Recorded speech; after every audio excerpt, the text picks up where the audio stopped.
Wow. I mean, the legends continue here. Okay. This is absolutely insane. We have yet another 99er. There's just so many 99ers on one program. Oh man, I cannot wait. First of all, I mean, I've seen her obviously play soccer for so long. I've seen her be an analyst on TV. I've seen her do some incredible things, and now she has dropped her quality so low that she's willing to be on our show. You know what? Is this the tailspin of Julie Foudy? I don't know. It's the beginning of the end.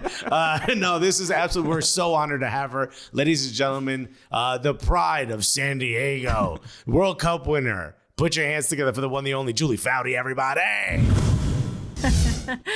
Hi guys, what's happening? Oh my God, she's really here. What are you talking about? This is top of my new resume. It's going on it.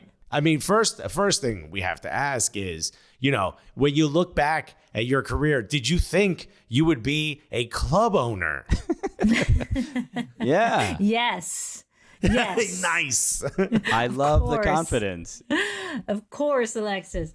I think the full circle moment, though, there's 14 of us players that are owners with Angel City, and the backstory to that is that Mia and I were both talking to Angel City, and we both came to the conclusion, like, this is something that feels communal. We should be doing this with a lot of players. So we sent an email out to anyone who had lived in Southern California, played in Southern California, or was born and raised in Southern California, had a connection. And we said, hey, you guys want in? You want to be owners? And literally within 2 hours, it was like, yes. Hell yes. Where do I sign? Wow. I wish I was at a point in my life where I could just receive that email. Well, someone could even inquire. You're not even from Southern California. You know what I mean? No one even presumes I could have the money to do that. Yeah, if they ever put a team in Sunset Park, Brooklyn, you'll get the email. All right, I can't. You're definitely getting the email. Good. It was, we got to be at the reveal for the kit, which was an honor. They reached out to us and said, hey, I think you guys need to be here. So even at that point, when those are the kind of emails we're receiving for kit reveals, so that does feel pretty great. And the one thing that was immediately noticeable was, one, the level of care and support around almost every single aspect of the club is incredible. And then the other thing that you immediately notice is that it is for the most part a women-ran club. Almost at every position at the club, it is that seems to be obviously a very conscious choice. But what are those conversations like about creating that kind of environment to have like this female run and led environment? Yeah. To your point, Christian, it's a totally different mindset with a lot of different really thoughtful layers. Not to say that men aren't thoughtful, but they're not sometimes. No, I'm kidding. But the things they think about, I am constantly blown away by. Like, for example, we're gonna be hosting a watch party for this U.S. Women's National Team game or NWSL game, and it's at this women-led and owned. Swaggy wants in on the podcast. She does this a lot, so I apologize. I know, Swags. I don't have your squeaky toy. Go out of here. No, I have a dog too. I have. My dog's name is Nutmeg, and he does exactly the exact same thing. Yeah, the fans are all very used to barks in the background. She's on every podcast, I feel like. Huh? You want to say hi? You want to show yourself? Show yourself. Yeah. Swaggy, show who you are. She's a rescue doodle. Hey, it looks exactly like Nutmeg, his dog. It looks just like my dog. Oh, you have a rescue doodle as well? Oh, not a rescue. I feel terrible already. I'm not kidding. No, we couldn't find one. I'm kidding. There's no thing as a rescue doodle. Oh. Yeah, he rescued it from the arms of someone who charged him a lot of money. Yeah, exactly. Whenever I tell people that, they're like, you found a rescue doodle? I was like, no, come on. What's wrong with you people? Stay with me. What I like to think is when Julie Foudy goes in the office, someone's like, hey, Julie, that new position we're hiring for, I found a really good candidate, and it's a man. And then everyone laughs. Just laughs and laughs and laughs. Oh, we got a comedian in the office. We got a couple of bits here, huh? That is not what happened. At least they don't tell me that. But they'll be like, hey, come to this watch party at, this women-led, woman-owned restaurant, and at halftime there's 2 female chefs that will be cooking cupcakes and showing you their organic recipes. I'm like, what? What were the watch parties like when you started playing for the women's national team? Yeah, there were no Did they watch involve any of parties. that? No, there was no watch parties. They were like, what team are you? We were like, USA Curling. I don't know. That's what we would tell people. It's an interesting thing because there's clearly, at any leadership position or the way any organization is run, if it's like men running it, there's like obviously blind spots that they might not be thinking about what the experience of a woman at this organization might be like that women are thinking about and trying to sort of get ahead of, right? The thing that you find with Angel City and in past organizations or teams or even U.S. Soccer back in the day, pre-Cindy Parlow, I like to say, there wasn't anyone who ever woke up and thought, oh, how can I make this better today? And it was more an afterthought, it felt like. And that's probably not entirely fair, but that's what it felt like as a player. And it was more of, hey, you should be just grateful you have a league or you have a national team to play on for girls way back in the day with the national team, right? Like, why do you want more than $10 a day? You should just be happy you're wearing the red, white, and blue. And we're like, we're thrilled. We're blessed. We're, super grateful, but we can't live like this. Do you want me to eat the kids? Yeah, exactly. Right? Yeah, exactly. What side tastes better, the patch, the sleeve? Exactly. There's so many. I read Caitlin Murray's book, The National Team, and there's so many stories about you. And really, based on the writing that you had to fight tooth and nail with U.S. Soccer. You have a strong history of whether it's like negotiations, just like handling really the business side of the game. And what did those experiences teach you and help you, and now in becoming an owner? Obviously, you're as a player, you obviously have a lot of empathy for the players themselves and don't want them to go through what you went through. But as an owner, how are you sort of balancing those two things? Yeah, well, it gives you that perspective, which is why I think it's so important at any level to with any sport to have players be part of the ownership group and have a seat at the table. And it also helps you understand when you have a seat at the table as an owner, all the challenges that are real, that maybe as a player, you're like, yeah, whatever, just take better care of me, right? I don't want to hear all the details. As an owner, you're like, whoa, that is expensive. And yes, we are losing that many millions of dollars. And so you get it from both sides. So I do think that just the perspective of having played, been there, and been frustrated by the little things that become big things is super helpful, because you just think differently when you now are an owner, and you can help really shape what that looks like for the players of this generation. And hopefully then it will carry on for the next. So that's the thing I think we're all most excited about as part of that, 14 of us that are the players on Angel City is, and it's hopefully something that can be replicated by other teams, other sports. I mean, this is a roadmap that Julie Ehrman, the president, of course, of Angel City, really wants to share with others and hopes that others do the same.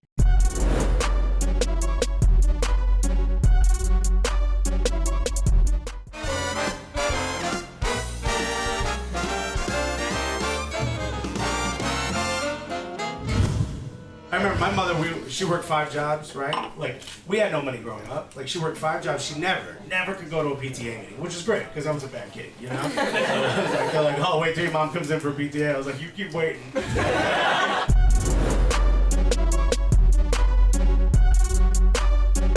Now, I mean, the question has to be asked, right? You've been a part of previous leagues, and they're no longer here. NWSL seems like it's on different footing. There's a lot of excitement around it. There's a lot of new clubs that people are already asking, when is this city going to get a women's team? When is this city going to get a women's team? Can you speak a little bit about, obviously, and the league has gone through some issues this past season, but can you speak a little bit about the strength of the league and why you decided now is the right time, and why, all 438 other owners of Angel City decided now is the right time to jump into ownership and where those aspirations can take a club like Angel City? Yeah. Well, I think it's more than just an anecdotal belief that we're at a tipping point for women's sports. I mean, for so long you felt it and you could feel the energy and the enthusiasm behind women's sports and the investment. But there's a lot of data that now backs it up, that there could be, a large return on investment. And I think that's the thing that is most exciting is, can we be part of helping tip that scale? Because I think there are a lot of people who are now interested in getting into women's sports with deeper pockets and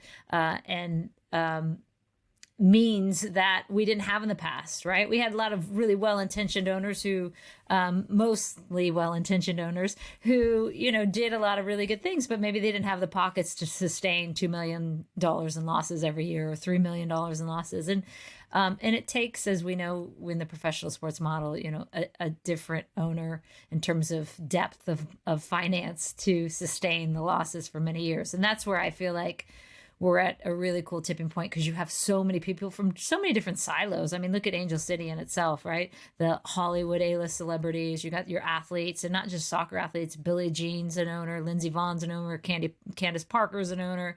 And then you have your techies, from the tech world. You have your venture capitalists. You have just rock stars from all these different fields that are coming together saying, we believe in this, and let's show everyone that this is the group that can tip that scale. Yeah, I mean, yeah. Well, as far as the ownership of Angel City, it's like it's the jocks, it's the nerds. Yeah. It's like Greece. Every table from lunch, every table from lunch in high school is there. Like, are we welcome anywhere? Yeah. Everybody's too cool for us. Did you just make a Grease reference on this show? Oh, thank you for that. I always tell the kids, like, my go-to karaoke song is Summer Lovin', and they're like, what? I've never seen the movie, but I heard it's good. Oh my god! Stop. I've seen Grease. Come on. No, Stop it's about a guy who flirted with a girl out in the beach. There was this guy and this girl. Right? That's what it's about, right? Wow. Yeah, that's it. The guy flirted with a girl on the No beach, other and now movie he's has different. been like that. Yep. Whenever the entire group of people start singing, the entire cast, I turn it off. I'm done. I'm like, that's not real. Alexis, it's Choreographed? It's too fake. But all the mafia movies that Alexis exclusively watches, this is reality. If they sang in Goodfellas, I wouldn't have watched it. I'll tell you the truth. So I want to talk about just the current play, especially so you were talking about the return on investment and viewership and the data behind NWSL and even international matches. But NWSL, the final was incredibly well received. The numbers were great. The Washington Spirit win the title in incredible fashion. Can we talk a little bit about maybe some of the players that are really standing out to you outside of Angel City?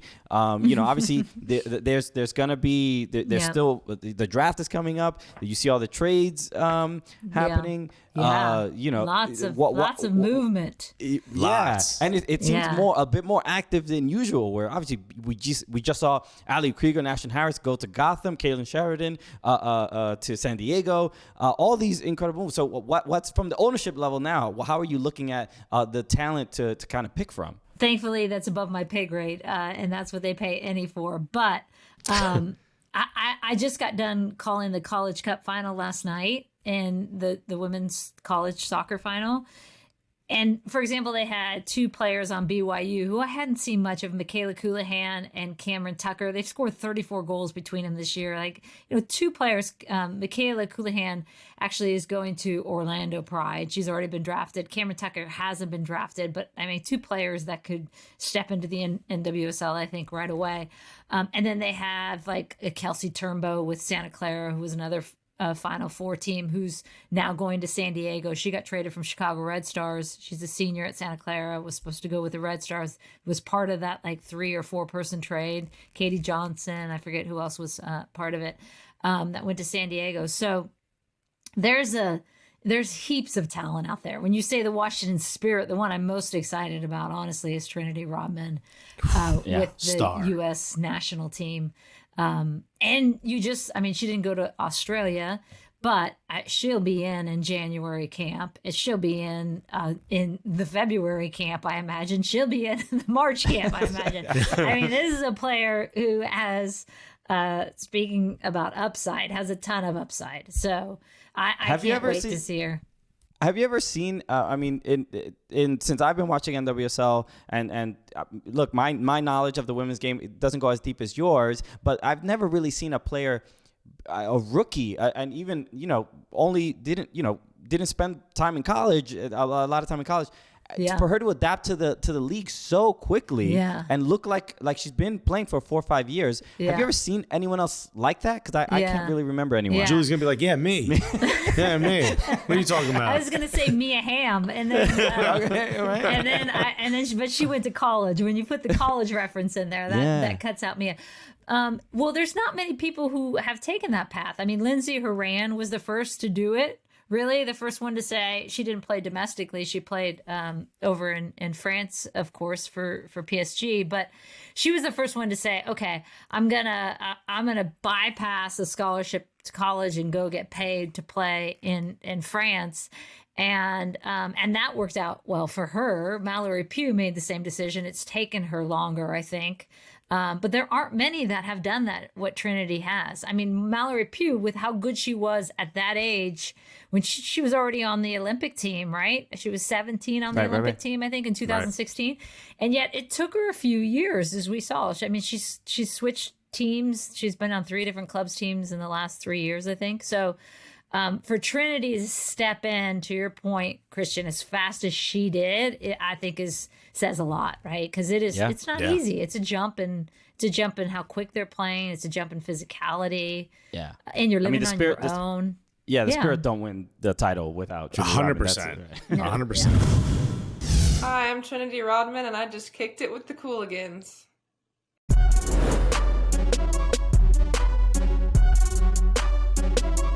Turn it up.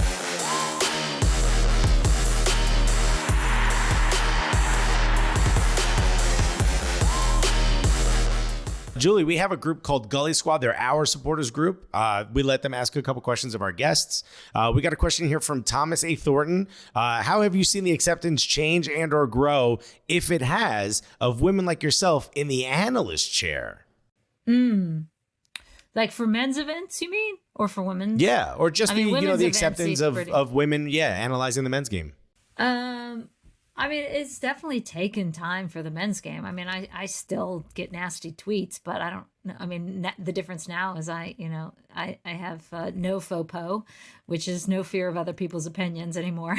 So, but in the past, like when I first started doing men's World Cups and Euros back in the day, it was brutal. Thank God there was no social media. I mean, I don't even like, people would send stuff through different channels, Facebook or, but you got to be a real garbage human to send a nasty letter, handwritten note. Yeah, tick, tick, tick, bing. They would. I was like, don't hand me the fan mail. But it's definitely changed, as it should. Just like ESPN as an entity has changed. There used to be no women doing SportsCenter. I mean, and that was such a revelation when a female host handed off another show to another female host. Yeah. I think it was Hannah Storm to Linda Cohn or something like that. And I remember watching that live going, oh my God. And that was only like a decade ago. I'm like, wait, what? That's it? So it's great to see that we have so many women doing men's sports, women's sports, and as it should be, I think. Yeah. I mean, it's incredible. We have one more question. This is from Laura McCoy. She says, referring to Julie Foudy, she says, legends only. She asked this question. She says, what kind of donut is Julie eating today? I know you're a big fan. I do have... the first step is admitting you have a problem. I have a donut problem. I haven't had a donut today, actually. I've been really good. COVID kind of made my donut addiction run rampant. And I felt like, wow, 15 pounds later, I needed to, to slim it up a little bit, get a little healthier. So I've been really good, but a cinnamon roll was my favorite donut. The bigger, the better. If it's bigger than my head, it's fantastic. Super stodgy. Next time you come to New York, I got some options for you. Do you? If you bring stretchy pants, I guess, because that's what I wear when I walk around.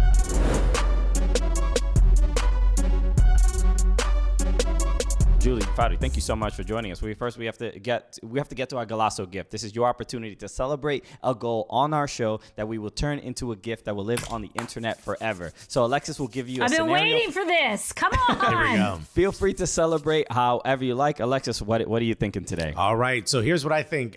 So Angel City FC get to the NWSL championship. And for some reason, they say, Julie, we need you in there. Everyone else is done. We need you in there. That means you're super desperate. Hopefully there's a paramedics on the sideline. It's the end of the match, right? And then here's your oxygen tank and your jetpack. Go! Also, EMTs are going to be on the field with you. But you're on there, and you just put one right through, put your laces right through it. It curls in. You score the winner. And by the way, just before you scored, they told you if you scored, you would not only get to own Angel City FC, but also they'll just give you a part of LAFC. Here you go. Donate it to you. Now you own two clubs in the same city. How do you celebrate that goal?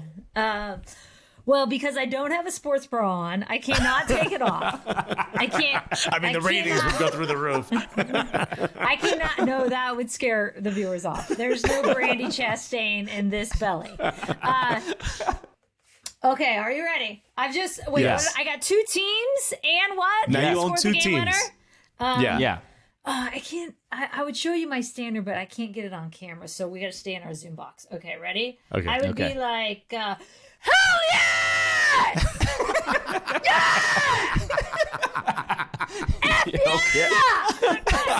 Because there's kids. Yeah. You're like, I'm more mature now. Yeah. I'm a board member. Great. Incredible. All the celebration. Incredible. All right.